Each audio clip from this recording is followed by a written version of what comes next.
In this season of spooky spiders and cackling witches and eerie ghosts and laughing pumpkins, you might be wondering why we would spend time on this at all in the life of the church. And you're right, it's a little bit unconventional. But as you heard me tell the kids, there is some precedence for this season in the life of the church. And I also thought we could have some fun as we're doing it. Now, here in the United Church of Christ, we pride ourselves in saying that our faith may be 2,000 years old, but our thinking is not. And I would even say that our Bible may be 3,000 some odd years old, but our thinking is not. But along with this idea of being thinking people, we also hold on to Karl Barth's words that are, I take the Bible far too seriously to take it literally. Which means that we do take it seriously. We delve into it, we take a good hard look at what it means, we get to know it, we spend time with it, we question it, we wonder about it, we engage it, we listen for God's still speaking voice, reaching across thousands of years, many handwriting and rewriting of the text, many translations. And we still take this book and we engage it. And now, if you've read the entire Bible, book by book, cover to cover, you might never have noticed the stories and the passages that Dick just read this morning. If you consider yourself churched, you go pretty regularly to church, you might never have heard these stories before. Now, you likely know the two creation stories. You probably know about Noah and his ark and David and Goliath, and you know about Jonah hanging out in the belly of the whale. You might even know that Daniel spent some time in the lion's den, and you know that Jesus has a couple of different birth stories. You might remember the Good Samaritan, where the person walking on down the street helps the person in trouble. You probably could even remember the story of that son who went off and spent some time with the pigs and is later welcomed home by his father. You might even remember that Jesus made his way to the cross, and there's some resurrection stories that come after that. You know those stories. And if you don't know those stories from being in church, you've probably heard cultural reference to these stories. But if someone said to you, what does Leviticus 19:26 say? Or tell me about the woman from Endor. You might think they were talking about some space sci-fi type thing. But you'd probably be at a loss as to what the Bible has to say, because we don't ever read these stories. In our lectionary cycle where we read the passages together with Christians throughout the world, we don't read these ones.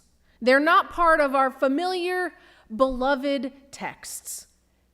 And yet, here they are. You shall not practice witchcraft. Do not turn to mediums or wizards, or anyone who is shall be stoned to death. I heard some squirming out there when that was read.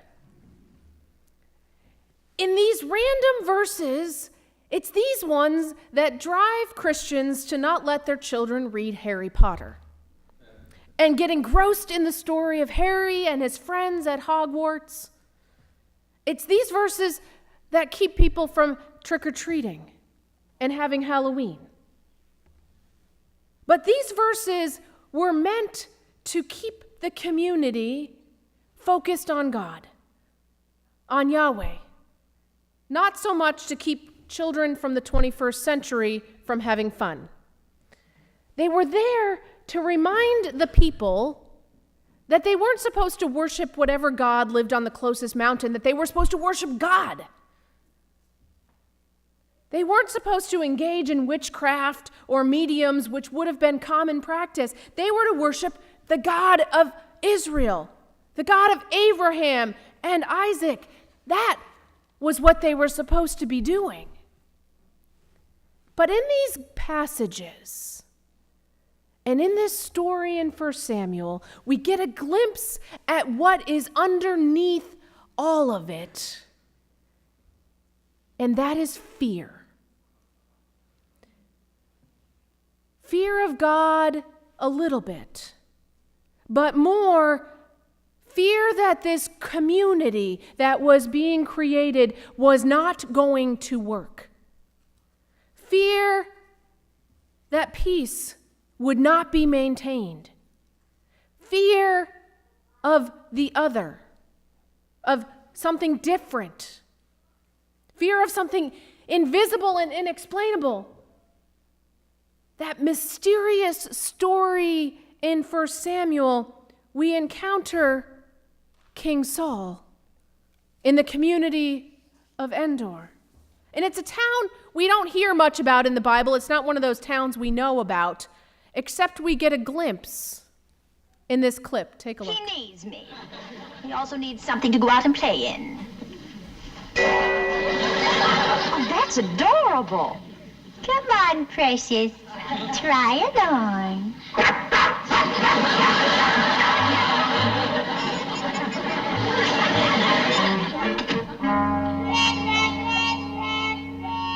Don't stay and sulk up in your room, David. Come on now. Mother Endor will comb you. Oh, come on now. You want to be a pretty chimp, don't you?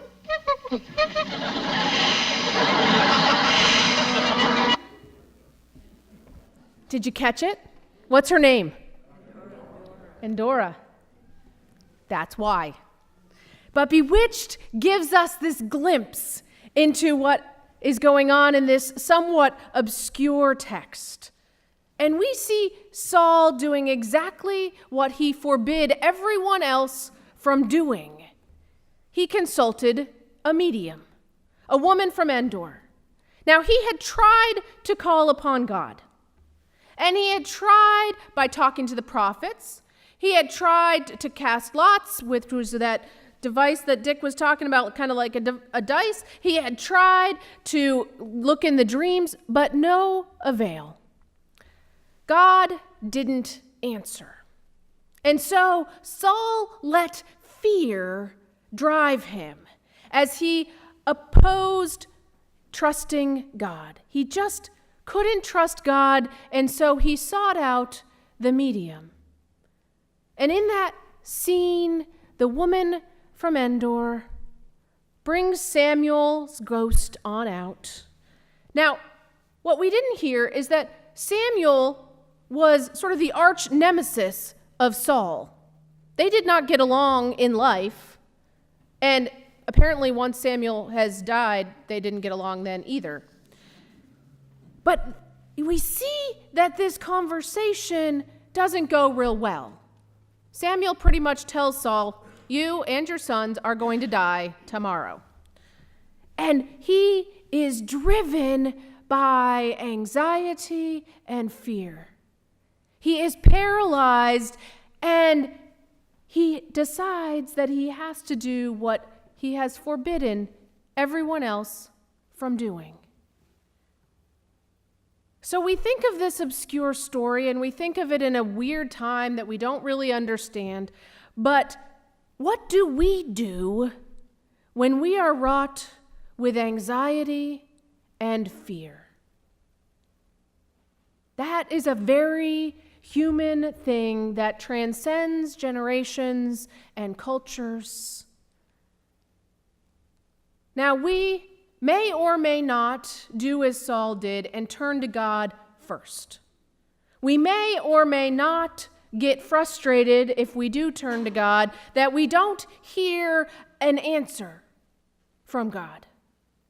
We might not hear the whispers of our still speaking God giving us guidance and strength. So what do we do? Maybe you consult a medium, I don't know. But maybe we do a bunch of other things. When anxiety and fear are taking over our lives, maybe we allow our greed to take hold of us. And we try to buy some things that we don't really need to help alleviate the fear and anxiety. Or maybe we placate that anxiety and fear with drugs or alcohol or chocolate or French fries or whatever it is that we might try to help us feel better. Or sometimes we act out and we treat those closest to us badly. And sometimes we decide to live in blissful ignorance and just sort of say, la, la, la, la, I don't know what's going on. Because we don't like to be in those places of fear and anxiety. And so we're not so unlike Saul. We too often fail to have a trust-filled faith in these times. Sometimes we even look back in time. Maybe not a literal seance where we bring up someone who has died, but we look back and remember, oh, those good old days. Or, we've always done it this way. If we just did that, it would make everything better. We fail to have a faith-filled trust in the future that God has for us.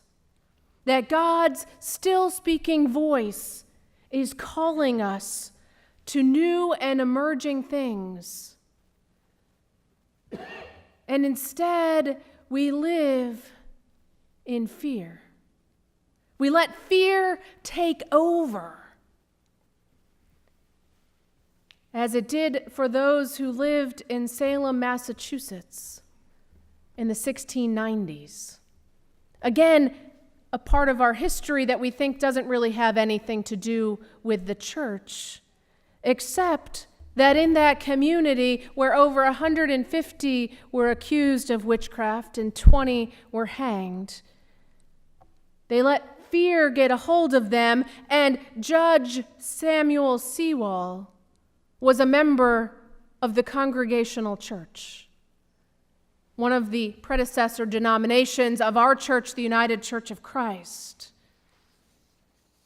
And so in our church history, we have a fear that takes hold.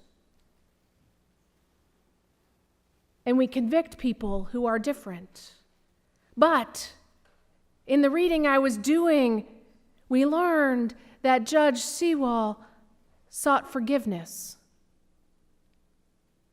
And it says in the book, Judge Sewall's Apology, the story of a good man and an evil event, the Salem witch trials, and the forming of an American conscience by Richard Francis. It says this: for all of us, it is difficult to say we're sorry. An apology means repudiating an aspect of our past self. And an apology can be a creative act. It frees you from the past and gives access to the future. Friends, we do not need to be anxious or afraid. We do not need to live in fear.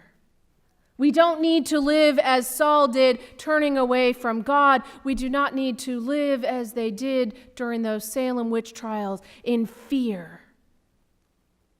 Instead, we can live modeling what Sewall did and apologize and have access to the future unafraid.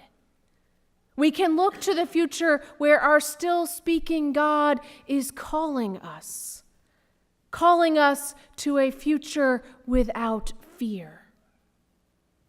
A future where we don't cast out others based on our fears of the different or of the other.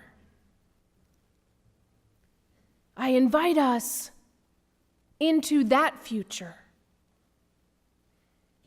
where there is not fear, where we are filled with a trusting faith. Thanks be to God. Amen.